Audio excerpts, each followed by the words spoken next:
Olá, amigos telespectadores da RIT, Rede Internacional de Televisão. Estamos iniciando mais uma edição do nosso programa Análise Direta. E hoje nós vamos falar sobre o que o corpo fala por meio das doenças. Você sabia que muitas doenças estão ligadas à emoção? A maioria já vem desde a infância e ao longo da vida vai se desenvolvendo de uma forma até mesmo silenciosa. Hoje eu recebo a professora, palestrante e escritora Cristina Cairo, que já esteve aqui e volta para falar sobre esse tema intrigante e para que todos conheçam, né, mais a fundo essa questão. Cristina, é um prazer recebê-la. Prazer também, Obrigado pelo seu retorno. Obrigada. Estou aqui diante da nossa entrevistada que conseguiu bater todos os recordes de acesso na nossa publicação, na nossa página. Para você ver como o pessoal precisa de ajuda, verdade, né? querida. Quando tem uma coisa mais simples, que mostra direto na alma, a pessoa quer mesmo, né? Que bom que você tenha retornado, viu? Obrigado por atender nosso convite. Eu que agradeço. Querida, então quer dizer que as doenças têm um fundo que muita gente desconhece. É, porque exatamente esse conhecimento, ele é milenar. E depois, como eu sempre explico, vieram guerras políticas e religiosas e foram tirando essa informação, tanto das religiões quanto das faculdades. Hoje você encontra em pequenos espaços, sociedades secretas, né? Dentro da medicina chinesa, medicina egípcia. Virou algo alternativo. O alternativo que em breve, se Deus quiser, será o tradicional, o importante, né? E quando a gente começa a se curar através da mudança comportamental, é que a gente vê que essa realidade é muito forte. As pessoas, a dificuldade é como é que elas vão se ver. Como é que elas vão admitir que são intransigentes, por exemplo? No máximo que elas falam, ah, sim, eu sou teimoso, sim. Mas o teimoso é só uma palavra. O que que tem por detrás do teimoso? A rigidez, a falta de amor, o medo, a falta de fé. E isso vai gerar alguma coisa no corpo, com certeza. E falando um pouco de você, sobre o seu interesse nessa questão, nessa matéria, né, onde você foi procurar conhecimentos, como é que isso evoluiu para que você chegasse aqui a saber tanto sobre isso? O conhecimento me procurou. Né? Foi uma coisa meio acidental? Vamos dizer que foi uma coisa assim divina, porque enquanto muita gente reclama porque é doente, porque nada dá certo, eu via aquilo como algo que eu tinha que correr atrás para entender. Porque eu tinha doenças que os médicos desenganavam desde garota, né? E perdia tudo, montava empresa, perdia. E não adianta, você só tem duas saídas quando está tudo dando errado. Ou você entende que você está no caminho errado, né? Que aquele não é o teu caminho, ou você se afunda. Então você aceita... se sente assim, como se tivesse sido requisitada e escalada. Fui escalada, eu fui escalada, exatamente. E aí, desde garota, quando eu tinha 13 anos, já apareceu tumor, coluna torta, cega da vista direita. Eu era muito bonitinha, né? E a minha mãe, com muita fé, ela nunca desistiu, me levou em tudo que era médico, todas as religiões, e nenhuma dava jeito. Aí a gente conheceu uma que não é religião, a Seixonoye, que fala de pensamento positivo, né? E o autoconhecimento. E eu comecei a perceber que aquilo que eu tinha, o tumor na coluna, por exemplo, era porque eu tinha mesmo aquele comportamento violento. Era uma pessoa que não dobrava para ninguém. Eu era uma menina, mas eu era um moleque. Olha. Então eu fugia de casa, rebelde, porque eu não me sentia amada. Aquelas desarmonias de família. Então, ao invés de brigar, eu deveria ter amado, perdoado, eu não sabia disso. Foi só quando eu mudei o meu jeito, que não foi da noite para o dia, não tem jeito. Você vai ter que ser pela dor para muita gente, né? E o meu foi pela dor mesmo, de chegar no fundo do poço e ter que ajudar a mim mesma a mudar o meu comportamento. Então, a coluna vertebral, segundo a medicina chinesa, representa seus antepassados e partes da sua conduta na família e no trabalho. E a lombar é aquele que não dobra. É o rígido, aquele que não cede às opiniões alheias. E tem lombalgia. E eu tinha tumor na lombar. Imagina tumor. Tumor só acontece em pessoas que batem sempre na mesma tecla. Não cede, não aceita pensamentos novos de ninguém. Começa a ter um tumor. Imagina para eu ter, como é que eu tinha um gêniozinho bacaninha, né? Então, Cris, mas me permite chamar você de Cris? Claro, né? Claro. Já somos amigos. Né? Com certeza. Há poucos minutos mais longe. Somos irmãos. Mas na esteira disso que você colocou, né? Que ficou procurando por onde, né, se entender e achar soluções para você. no momento, houve uma guinada, a família, você deu essa guinada, a família veio junto ou você foi sozinha sem a família? Não, a família não foi junto, né? Porque santo de casa não faz milagre. E você teve uma outra compreensão, parece que você teve realmente um insight. Eu tive uma mudança muito grande, porque eu realmente ia contra a família. E quando eu comecei, porque eu tive que ler todos os livros sagrados. Eu não pude ler só a Bíblia. Eu tive que ler o Corão, porque toda hora eu estou no Egito. Né? Então a gente quer saber como é que funciona a mente humana. Aí eu me tornei uma estudante de livros sagrados. E também da ciência. Comecei a estudar física quântica. Eu comecei a ver coisas assim na física quântica que está dentro do Evangelho. Aí eu falei, que bárbaro, que lindo. E eu comecei a me empolgar. E eu falei, caramba, isso é uma verdade. Quem pratica isso começa a mudar. Por que eu não consigo? Porque vinha a falta de amor. Vinha a necessidade do orgulho, de não ceder, né? Porque quando você pede desculpa uma vez, você é criança, e você pede desculpa, e uma pessoa te humilha quando você pede desculpa, essa pessoa não pede desculpa nunca mais, né? Que ela fala assim, eu vou ser humilhada. Aí eu tive que passar por cima disso tudo e começar a entender que nada acontece por acaso. Existem leis universais. E a gente não, assim, ninguém nasce pela barriga errada, né? Nada acontece por acaso. Que não cai uma folha da árvore, né? Que Deus não veja. Aí eu comecei a tentar me observar. Um fio de cabelo da cabeça. Um fio de cabelo, exatamente, um fio. Então eu comecei a me observar e eu me pegava, fazendo coisas, falando coisas. E aí, de repente, eu falei, puxa vida, mas eu também tenho que mudar. Parar de ser tão grossa, parar de ser na defensiva.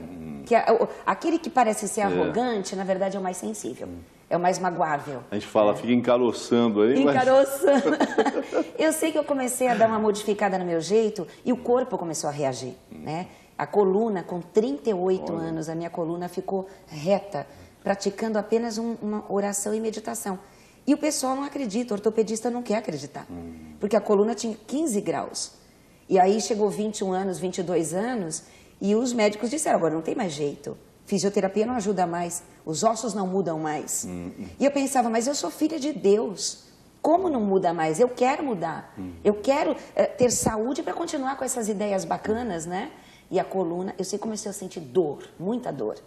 Eu falei, agora está piorando. Olha. E no fim estava endireitando. Então, na verdade, é uma afinação sua com uma força maior, mas a sua mente tem que também, né, abrir, dar a brecha. Se você tem uma doença e eu vou aí e tiro a sua doença, você não aprendeu nada. Você vai repetir seus erros. Porque a doença não é um castigo. A doença é uma produção.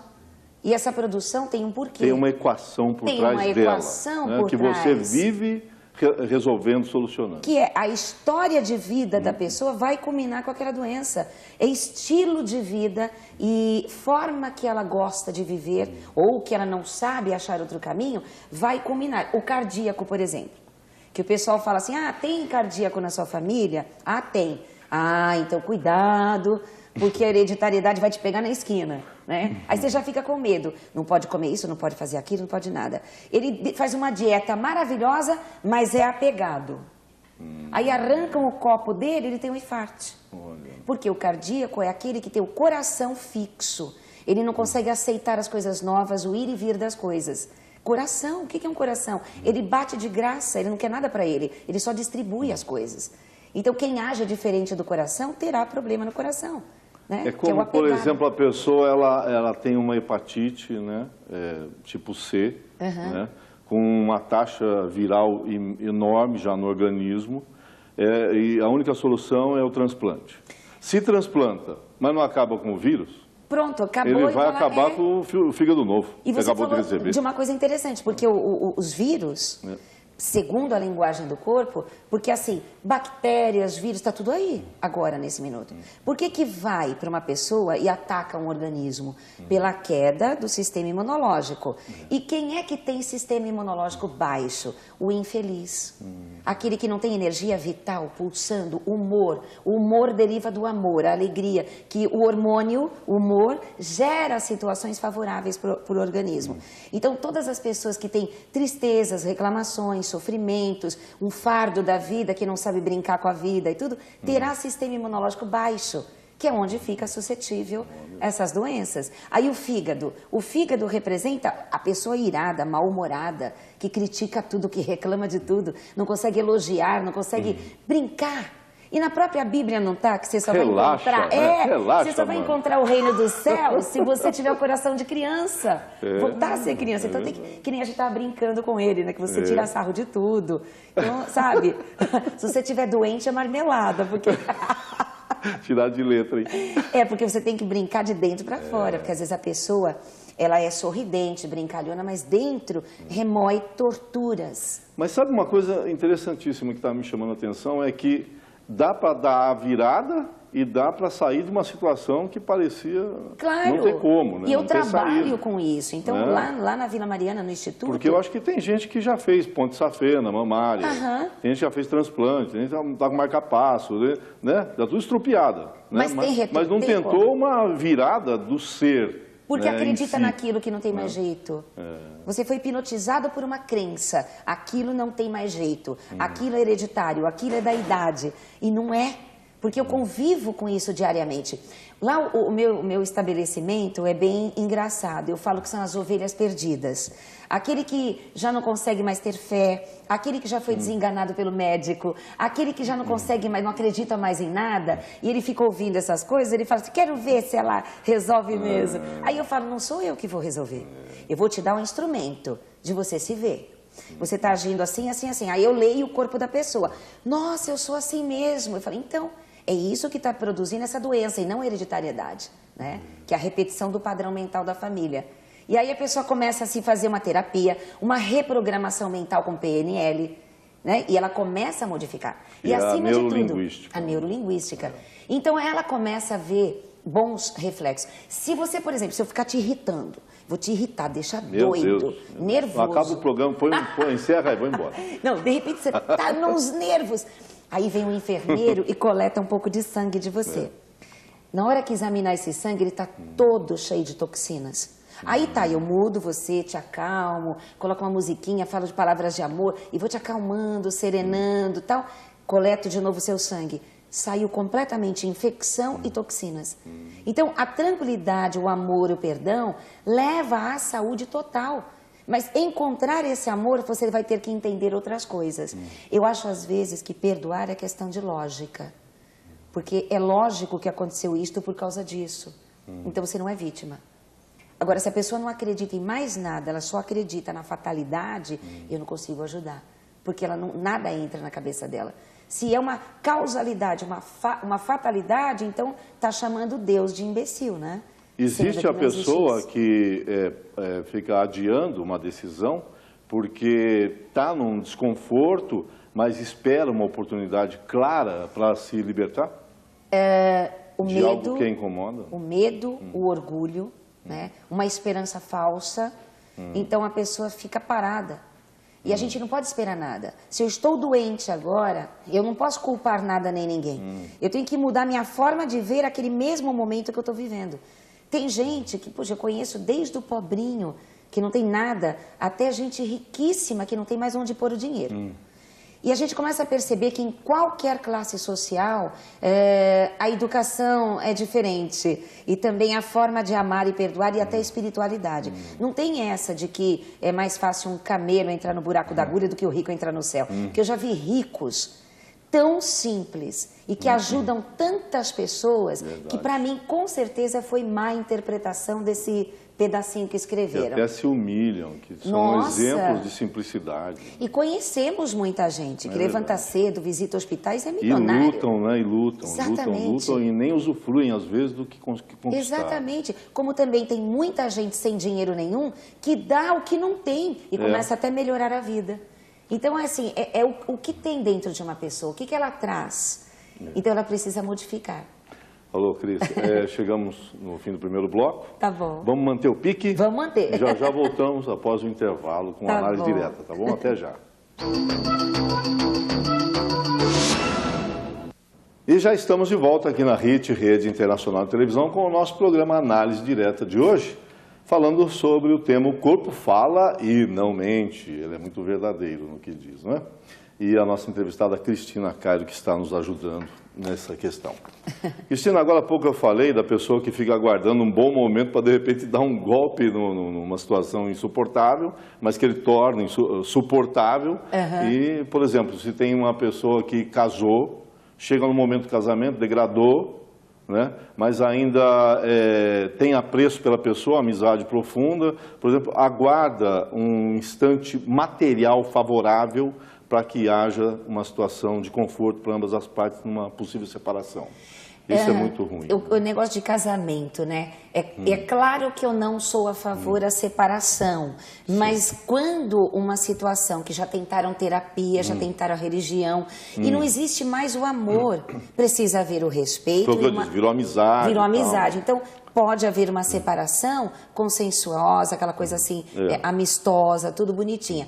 Porém... Mas enquanto aguarda, estão lá se dilacerando. Pois né? Mas essa é a questão, Fortunato, porque quando duas pessoas se unem, pelas leis do universo, semelhante atrai semelhante. Por mais que aparentemente sejam diferentes, esse campo áurico, que não tem nada a ver com misticismo, essa força que une, é porque os dois têm coisas comuns. E que eles não enxergam, tanto bom quanto ruim. Entendi. Então, quando um casal, eles estão se desrespeitando, é porque eles já não tinham respeito por outras pessoas. Mas se não há desrespeito. Exatamente, porque se é uma pessoa, uma pessoa espiritualizada, que, por exemplo, estou casada com você... Não há mais intimidade, isso que eu estou querendo, vamos chegar ao ponto, né? Não há intimidade como um homem e mulher. Sim, não tem mais a intimidade. Eles estão só dividindo as contas. E a estão dividindo, mas não tem necessidade de ofensas, Não. de espancamentos, de humilhações. Porque mesmo dentro de um casal, assim, numa família, se alguém ofende barbaramente alguém,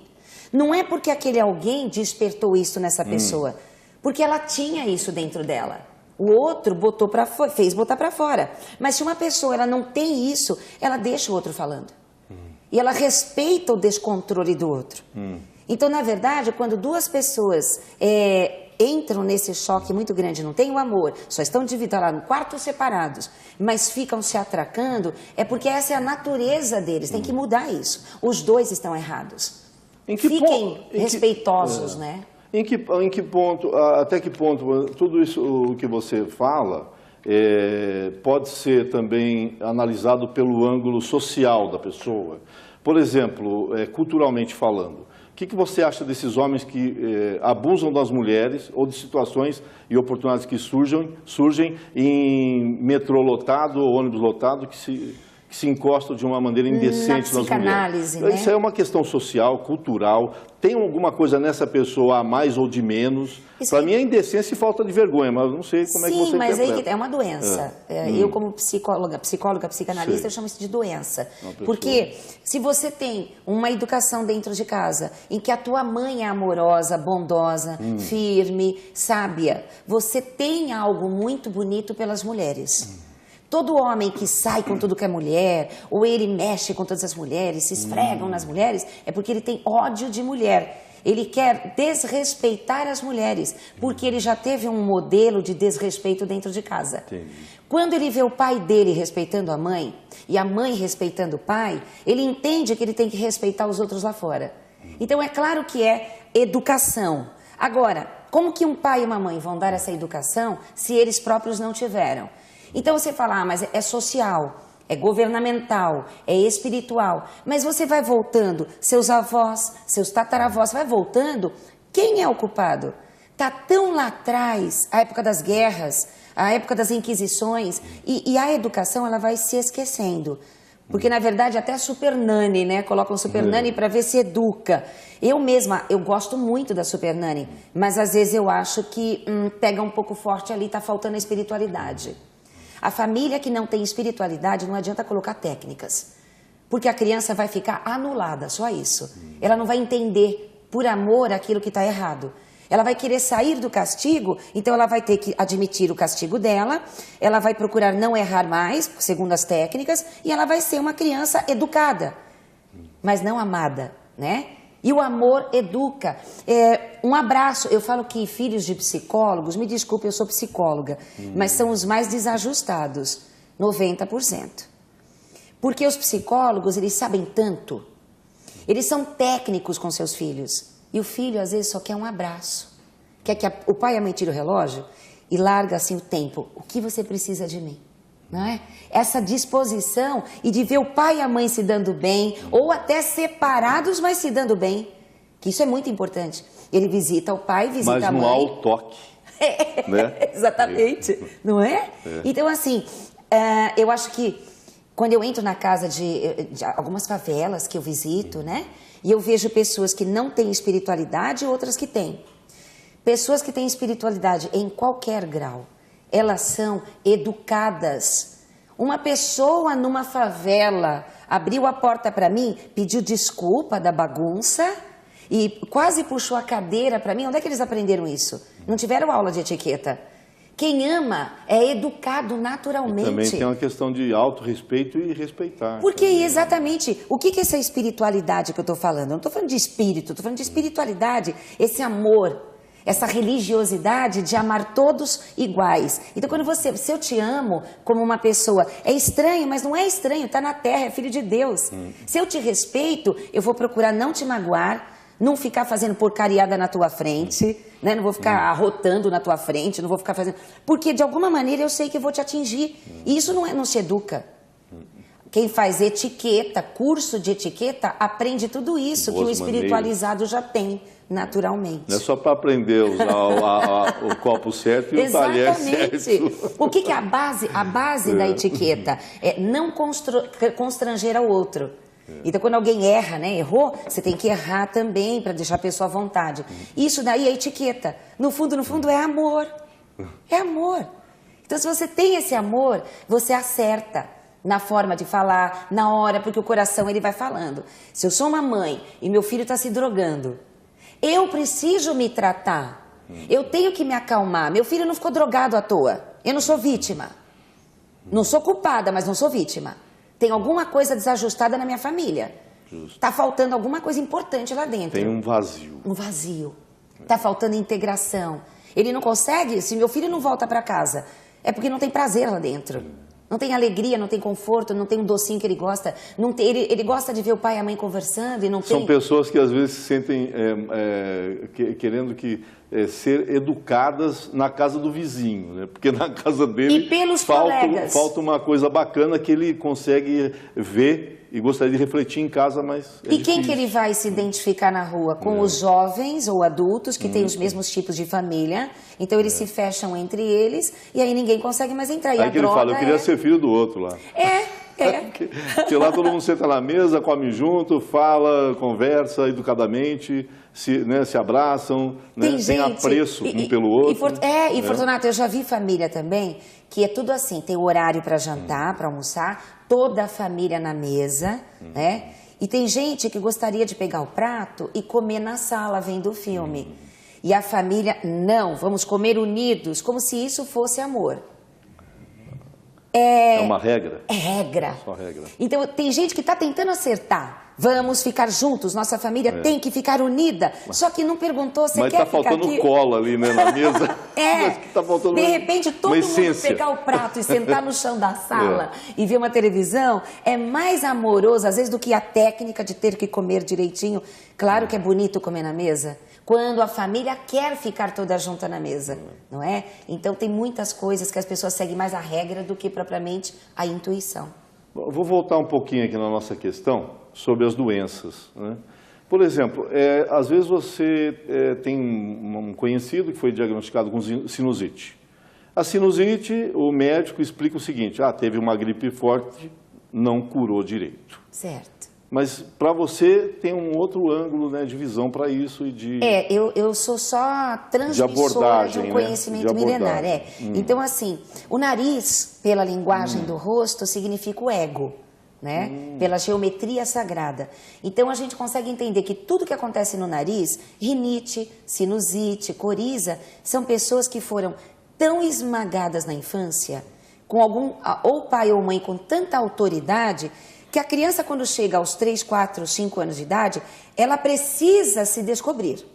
Ela quer dar palpite, ela quer dar uma ideia, ela quer ser elogiada ou melhorada. E quando essa criança, nessa idade, que é a fase verdadeira do desenvolvimento, é essa idade, segundo Freud, né? E o pai e a mãe esmagam essa criança, não pode, Fique quieto, cala a boca, só vai fazer o que eu mando. Esta casa é minha. Tem pai e mãe que faz isso. Conversa Esta de casa é minha. adulto, criança não mete a colher. Exatamente. E tem muitos pais que falam mesmo isso que eu acabei de dizer, que é a casa é minha e você vai fazer o que eu quero. Quando você tiver a sua casa, ou seja, já desuniu. Quer dizer que não é minha casa, eu estou aqui de favor? Um filho tem que dizer, não, esta casa é minha. Isso é só um agregado. Um agregado. Nossa. Já separou. E filhos adotivos? Que muita gente... Filho adotivo é filho legítimo. E tem pais que conseguem tratar o filho adotivo como adotivo. Pelo amor de Deus. Não, fiz um bem para a sociedade, tirei, né? Exatamente. Tem menos um na rua, tem menos um no orfanato. Eu acho que assim, é muito preconceito, muita técnica para pouco amor, né? Então é claro que a gente tem que começar a desenvolver um pouco mais essa sensação gostosa, né? De estar com o outro. Mas então, e na evolução, por exemplo, da questão sinusite, da evolução dela? Vai infeccionar os seios da face, sempre ela tá contrariada. vai chegar a uma cirurgia... É sempre que ela está contrariada. É que eu fugi porque do daí vem a assunto. rinite, tudo. É porque eu viajei, não fui embora, né? Mas que é o assim, sintoma alérgico. eu costumo viajar É o sintoma mesmo. alérgico da doença, né? A rinite. Então, né? o que é alergia? Alergia de alguém. O que é inflamatório? Inflamatório é a raiva de alguém. Inflamação e infecção é raiva, é ira, é sentimento agressivo escondido, guardado. O nariz, eu rejeito. Agora, por que uma pessoa tem a crise de rinite? Ela fala assim, foi o pelo do gato, foi o mofo, foi o clima. Na verdade, se eu colocar você, se você tiver rinite, e eu coloco você num lugar que não tem gato, super limpo, sem poeira, e eu te irritar, te contrariar, fizer tudo que você não gosta, você vai ter a rinite, entendeu? Não, eu não trouxe meu remedinho. Então, por que uma pessoa se deixa contrariar? Porque ela não tem noção de quem ela é, o que ela quer, o que ela precisa, porque foi esmagada na infância. Ela não tem contato com ela mesma. Então, qual é o conselho que eu dou para quem tem rinite? Né? Está rinite, né? Porque ela não é rinite. Ela vai, quando você começar a forçar ela, vamos viajar, vamos comigo, ela tem que dizer o seguinte, vou pensar. Mesmo que você retalhe ela, vou pensar. Porque o riniteiro, eu brinco de brincadeira, o riniteiro, né? Ele vai na onda. Ele vai na onda, depois se arrepende e não sabe por quê. Aí ele vai para um local que ele não queria ter ido. Lá ele tem a crise, aí ele tem que sair do local. Por que já não falou que não queria ir, né? Porque não se conhece. Olhos lacrimejantes, dores ele no tem que sair da sala. No globo ocular dói o nariz. O meu marido, ele não liga de falar porque ele também é psicanalista e tudo. Mas o meu marido, antes, né, quando a gente estava começando a trabalhar, antes de ficar junto e tal, ele foi na minha casa pegar os livros para me ajudar a levar para um local. E eu tenho um monte de gatos lindos, né? E ele tinha rinite, eu não sabia. Espero que seja engraçado. Mas... Que divirtam sua vida. Nossa, ele começou a ficar com a cara inchada, os olhos inchados, ele teve que sair da minha sala e pediu desculpa. Eu falei, o que você tem? Ele falou, não, é a rinite. Aí eu falei, bom, então você não pode trabalhar comigo, porque eu tenho gatos e você toda hora vai vir aqui. Não, mas é rinite, eu não tenho culpa. Aí eu ensinei pra ele fez o curso. Hoje ele é profissional de linguagem do corpo. Hoje ele tem 2 gatas que dormem na cara dele. Você entendeu? E que ele nunca mais teve crise de rinite. Por quê? Porque ele aprendeu a falar com a boca e não pelo nariz. Quando ele quer alguma coisa, ele fala, eu quero tal coisa, eu quero mudar tal coisa. Quando ele não quer, ele fala, vou pensar, não sei se eu gostei. Se expressar.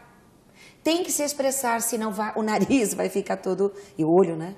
E essa máxima popular que diz, diga-me com quem andas e eu te direi quem és. É uma realidade. Geralmente a pessoa faz uma amizade no colégio, se foi transferido, chegou lá, gostou de uma turma, e aí sai, na primeira saída já experimenta um entorpecente. Isso é uma realidade. Porém, eu e meu irmão, por mais que a gente tivesse visto desarmonias dentro de casa, nós tivemos, na compensação, um grande amor da parte do meu pai e da minha mãe. E todas as escolas que estudamos, tinha lá fora, ou no bando da gente, querendo que a gente fizesse isso, né, participasse. O coração da gente, mesmo de adolescente, sem saber por quê, a gente nega a droga. Então, quem se identifica com a droga, não é que ele começou a andar com fulano e acabou sendo. Porque isso quer dizer, então, que todo mundo é assim, não tem personalidade? Né? Não é bem assim. Se eu estiver andando com gente que manca e eu começar a mancar, eu falo, epa, eu não sou isso. Aí eu saio dali. Ou, no máximo, eu tenho... Porque Jesus não foi lá nos bordéis? E, no entanto, reclamaram com ele na hora, dizendo que ele tinha que visitar as pessoas que precisavam de ajuda. Ele falou, mas quem é sã não precisa de ajuda, de médico, né? Então, é a mesma coisa. Eu não vou ficar negando essas pessoas, mas eu não vou entrar na delas. Se eu tenho firmeza de amor... Ele ia entre os leprosos, ele ia exatamente, onde era preciso. Exatamente. Então não é assim, eu não vou andar com aquela pessoa porque ela é mau caráter. Nós estamos no meio de uma comunidade. Aí se aquela pessoa me oferece e ela começa a tentar dizer que não, porque é legal e me trata bem e tal... Poxa vida, se eu tenho uma intuição, se Deus está comigo, eu olho para ela e vejo que tem coisa errada. Mesmo que eu não tenha qualquer informação sobre aquilo. Quantas vezes muita gente falou assim... Caramba, se eu tivesse escutado minha intuição... Quer dizer que teve, né? Mas não seguiu. Ouviu a vozinha lá, né? Pois é. O grilo falante falou alguma coisa. Só que estava falando baixinho, porque não estava espiritualizado, né? Legal, Cris. Bom, o papo tá bom, mas vamos parar um pouquinho. Tá bom. Mas é rápido também. Tá bem. Já a gente volta. Legal. Mais um intervalo aqui na Análise Direta na RIT. E já voltamos a falar do tema O Corpo Fala e Não Mente com a minha amiga Cristina Cairo. Até já.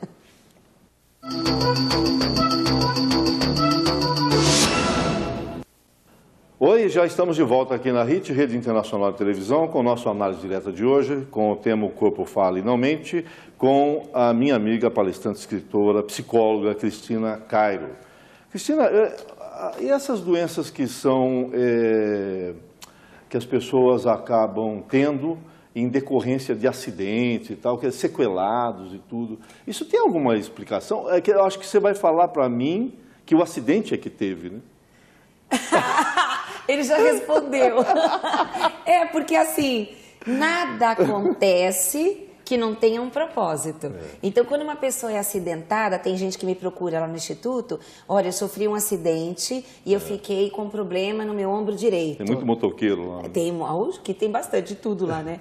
Aí eu começo a explicar que o ombro representa aquilo que você carrega dos seus superiores. Se você está com um problema no ombro direito, significa que você quer dar um soco na cara de uma chefa. Então é muito específico o corpo. E graças a Deus que isso não é misticismo, é uma ciência. Então a gente sabe o que o cérebro reconhece. Então, sequelas de acidentes, não é que vai ter que ficar com essa sequela. Se ele mudar o padrão mental que produz aquele sinalizador, aquela sequela é um sinalizador que está lá piscando, que ele não mudou algo dentro dele, que ele continua mantendo uma mágoa, uma raiva, uma vingança, seja o que for, um sentimento de traição e tal. Bom, se tirar isso dele, ele entender o processo, a sequela desaparece. E isso são casos constantes de sequelas desaparecerem. E médicos que dizem assim, você não vai andar mais, e a pessoa volta a andar. Você não vai enxergar mais, e a pessoa volta a enxergar. Então, que raio de sequela é essa que pode ser mudada? Então não é uma sequela, não vai ficar aí. É uma coisa assumida. A pessoa guarda, ela tem um ganho secundário. Inconscientemente ela tem um ganho secundário com aquilo. O que ela está ganhando com aquilo que ela não sabe? Que ela está mantendo alguém perto dela, ou ela não precisa mais fazer tal coisa porque agora ela não pode, né? E falando de um dos maiores flagelos da sociedade, a obesidade.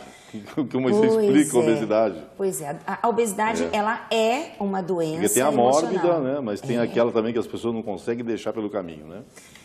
Tem muita gente que se livrar dela. Tem gente que fica na sanfona, né? Vai e volta. O fole, né? Efeito fole. E a obesidade, ela tem uma semente também. E a gente, segundo a psicanálise, que é um trabalho que a gente realiza com afinco, em todos os meus livros está escrito isso. De 0 a 2 anos de idade é a fase oral. Então, é tão importante essa fase para o desenvolvimento da personalidade de uma pessoa e os pais não sabem, porque os pais não têm culpa. Então, mamãe que fica dando de mamar, vendo televisão, tá amando, mas está conversando. Põe fralda no rosto do bebê. Não pode. A criança, quando mama, seja no peito ou na mamadeira, tem que mirar, tem que ficar olhando os olhos da criança. Visualizada. Exatamente, porque... Na verdade, está escondendo o seio, né? O contato visual é muito importante, olho no olho, porque isso dá segurança para a criança. Tanto é que crianças que não foram olhadas na época da mamada, elas são atrapalhadas quando cresce. Adulto, sabe adulto que fica preso em maçaneta? Você também fica preso em maçaneta? E a porta te segura, trupica aí você deixa cair um negócio, quando abaixa para pegar, cai o resto. Então, porque o nervo óptico... Pastelão isso aí. Lembrei do Carlitos agora, não sei por quê. Porque o nervo óptico, ele está ligado diretamente no sistema nervoso central. Então, nós sabemos, pelo jeito que o olho fica, um estrábico ou não, um sampaco e tal, o que é que ele tem de comportamento. E uma pessoa que ela não teve o contato visual com a mãe, que não estruturou aquela tranquilidade interna, a pessoa é meia perdida, meia ansiosa, ela é insegura, ela não sabe de onde que ela trouxe isso. Então, quando uma pessoa acaba de engordar numa semana... É só ela perguntar para ela, quem que me desprezou essa semana? Quem que me desconsiderou essa semana? Então, eu falo que todas as... Elas vão ficar bravas comigo agora. Todas as mulheres obesas são mulheres que não são felizes no amor. Elas chegam e falam, imagina, eu amo meu marido me ama, mas elas não... Como elas não têm mais como... Mas tem um pouco de complexo de inferioridade? O complexo de inferioridade é uma realidade, porque eles falam que ela pode alimentar isso. Né? Claro, porque no fundo o gordinho, ele engole sapo, e sapo tem caloria, não tem sapo diet, né? Então ele fica ouvindo problemas dos outros, não consegue falar não, faz drama, tudo com lente de aumento. Por quê? Porque a criança interna está ferida, abandonada. E mamãe vai dizer assim, mas nunca, eu não abandonei minha criança.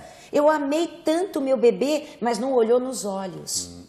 Olhei sim. A criança às vezes não está nem se alimentando adequadamente. E quando olha e fala, ai, como ele come, como é bonito. Que bonitinho. Né? E depois a mãe... Ele até aumenta a chupada. Aumenta, né? Fica motivado, né? Agora, quando a criança já está lá crescendo e a mãe... e o pai não se sentem inconscientemente um bom pai, uma boa mãe, e não consegue dizer não, porque aquela velha história, aquele japonês maravilhoso, desculpa não saber o nome dele, ele tem até um programa de televisão, Quem Ama Educa, fantástico. Eu às vezes vejo ele num programa, é maravilhoso. Vamos pesquisar. Colocar, um livro dele, como é o nome dele? Ah, o Isamitiba. Gente, Isamitiba. Sensacional. Não sabia que ele tinha programa, Isamitiba? Ele tem um programa e ele ensina a educar com amor. E o livro dele é Quem Ama Educa. Quer dizer, se você não coloca limites com firmeza e respeito, é porque você tem algum sentimento de culpa enrustido. Então você dá prêmio, comida, igual pro cachorro. Vamos dar crédito para a Fabiana, ela que escreveu lá o nome. Né? Ponto para você. Que linda, muito obrigada, viu? Não, mas eu acho legal divulgar pessoas que ajudam. Né? Para mim, na minha opinião, não existem concorrentes, nada. Quem ajuda tem que ser divulgado. E ele é sensacional. Você já tratou de atletas de alto desempenho? Como jogador de futebol, alguma coisa? Eu já tratei Porque, na época... Porque às vezes eu imagino que é difícil para uma pessoa dessa que passou por uma cirurgia no joelho, por exemplo, retornar a jogar e ter o mesmo desempenho, né? Fica, parece que pensando, parece que até o joelho está latejando lá, né? Ele está desconfiado que algo pode acontecer. Atletas, ou operários, ou família, nós inconscientemente armamos tudo. É muito interessante isso. Quantos jogadores de futebol que eles estavam com desarmonia no lar, ou estava para perder a esposa e a família, então eles se machucaram no jogo e tiveram que voltar para casa. O inconsciente resolve tudo, de maneiras estúpidas, né? Mas talvez até precocemente, antes de acabar o jogo, né? Arruma uma briga lá e é expulso. Exatamente. Toma chuveirada e para casa. E não é conscientemente, porque assim, se ele chegar no técnico, né, na FIFA, sei lá onde, e falar assim, olha, eu tô mal com a minha esposa e eu vou para casa. É melhor ficar doente. Vai parecer um bebê chorão, que é isso, rapaz? Isso é um esporte. Exato. Aqui, coisa, né, da cabeça. Só que ninguém sabe o que está passando no coração dele. O mais importante, o jogo é importante, mas e a minha esposa? Isso eu estou dando um exemplo. Tem vários exemplos. Nossa, o que se esconde talvez na vida do Schumacher, né? Meu Deus! Para ter sofrido aquele acidente. Exatamente. Né? Exatamente. Algo parece que estava mesmo em burburinho na vida dele. Segundo a linguagem do corpo, ele já não estava se sentindo respeitado. Ele gostaria de fazer coisas que foram cortadas. Então, assim... Você vê que foi, né? Ele foi praticamente na época que ele realmente parou de correr. né? Não era um sonho que dele falaram parar. você já não tem mais os reflexos. Exatamente, limitaram ele. Depois de tudo que ele ofereceu ao país, colocaram ele pequenininho. É como jogador, né? Que tem um goleiro que eu acho maravilhoso e todo mundo chama ele já de vovô. E ele não sai dali, né? Não precisa falar e quem o cara é, né? fera. Não precisa falar quem é. Não, mas... eu acho ele bárbaro, né? Ele vai sair dali para a presidência do clube, eu Pois acho. tem que ser, tem que ser. O cara tem experiência. É um chute. Mas eu acho assim, esse preconceito de idade, porque que a pessoa vai perder os reflexos, a pessoa não vai dar mais. Você pega um futebol de sêniors, você fica maluco de ver, não é? Então assim, não, mas é perigoso por causa do coração deles, não pode esforçar tanto. Eu vejo gente em academia com 80 anos, com mais saúde que a gente, correndo em praia com 70, 80, 90 anos. Não é? Então, assim, como você é por dentro, a idade não vai pegar você. Porque você vai ter saúde sempre, né? Eu não sei se foi falado aqui, mas eu sei que em outros programas, em outra oportunidade aqui, você falou sobre a silhueta da pessoa e o que ela é. Tá. Né? O que ela tem de personalidade. Obesidade. Tudo. Mas foi falado assim, porque o corpo é cabeça, tronco e membros. E sobre a cabeça, vocês falaram de orelha, tudo? Porque dizem que quem tem orelha grande vai viver muito. A gente ouve umas coisas, né? Não, depende. Orelha grande ou quem tem olheira. A sua orelha, por exemplo, é de uma pessoa... Tudo bem que você é brincalhão, tá? Mas lendo a sua orelha, você é feroz. Você quer tudo muito certo. Você, para te deixar nervoso, para deixar você nervoso, é facinho. Pela sua orelha. Entendeu? Ai, meu Deus, porque ela é para trás. Sabe o bichinho quando vai atacar, ele põe a orelha para trás, né? Então, todo mundo que tem a orelha colada ou bem para trás é pessoa pronta para tudo muito certo. Sai da minha frente, que eu vou entrar, que eu vou agir. Né? Quando o gato põe a orelha para trás. Sai correndo. E o rabo fica grosso. Nossa! Agora, quando a orelha é de abano, que as pessoas falam que ele é atrapalhado, ele é extremamente inteligente. Toda pessoa de orelha de abano, ela é focada. Ela vê com profundidade as coisas, ela é muito inteligente. Porém, ela é distraída, porque ela foca, ela não tem amplitude. Ela foca, ela é muito centrada, por isso ela trupica, por isso a fama. Mas não parece, às vezes dá a impressão que a orelha é uma parte do corpo que continua crescendo, né? Cresce? E depois que morre continua crescendo. Mas aí fica um abano mesmo, né? Você viu que depois que morre cresce orelha, nariz, Por isso que falam, nossa, olha, a orelha também, com a orelha desse tamanho, tinha que viver 90 anos. Né? Mas não, vai ficar mais idoso a orelha desse tamanho. Mas aqui o lóbulo quando é grande, é porque a pessoa tem uma sabedoria, é um grande líder de conhecimento. Quando o lóbulo é pequeno, por mais conhecimento, tem que ter o seu exército junto. Grupos, os amigos juntos, fazer algo em equipe. Né? Enquanto que lóbulo grande, ele é o líder, ele vai na frente. Perfeito. E quanto à enxaqueca, dor de cabeça? Tá, enxaqueca, dor de cabeça. Rapidamente, estamos no fim já, infelizmente. A dor de cabeça, ela reflete uma pessoa que odeia ser contrariada. Ela é rígida. Ela não consegue aceitar as mudanças. Às vezes, ela nem sabe por que ela está com dor de cabeça, mas é porque o farol fechou. Um exemplo, ela nem sabe. Que é porque ela queria ter acesso livre hoje. Eu tenho coisas para fazer. Tá? Então, cada vez que alguém se coloca no caminho dela, muda as ideias, não aceita e ela tem que parar e repensar, dá-lhe uma dor de cabeça porque ela não consegue. Ela vai andando, ela não para. Olha. Vai dar com a cara no poste, né? Entendi. Tem que tirar o pé do acelerador na mente. Tem que desacelerar. Olha, tem que aceitar que conselho bom. Senão a pessoa vai se machucar. Tanta aspirina, tanta coisa, né? Pois é. Tanto ácido acetil salicílico, né, absorvido. Não, você pode tirar. À toa. Você pode tirar essa dor de cabeça até relaxando. Né? Legal. Cristina, obrigada. Chegamos ao final. Que pena. Uma pena mesmo. Queria continuar. Deus Vamos ver se em breve a gente tem uma nova oportunidade. Obrigada. Boa sorte. Vamos aguardar um novo recorde, né? Agora com você. Se Deus quiser. Espero que eu não atrapalhe. Imagina, Por você, eu tenho certeza que nós vamos... deixa a gente à vontade, é uma gracinha. Muito obrigada. Perfeito. Obrigado, Cris. Tchau, obrigada. Queridos, estamos encerrando então o nosso programa hoje, Análise Direta. E tem o Facebook do Análise, né? Que é o nosso endereço, uma página dedicada e lógico, em breve estaremos publicando esse programa também lá. É mais uma forma de você acessar o conhecimento dessa mulher. Se quiser o site, incrível. né? O site para o pessoal saber é o www.linguagemdocorpo.com.br, que vai começar agora um curso de obesidade. Em 4 aulas, saber tirar a obesidade para sempre. Né? Então a gente está acabando com esse... maravilhoso, né? É mais uma forma de você se aprofundar nesse tema que levamos hoje aqui e tirar um grande proveito para você mesmo no seu dia a dia, para a sua vida e, finalmente, para você ser feliz. Um abraço, até a próxima. Obrigado pela audiência.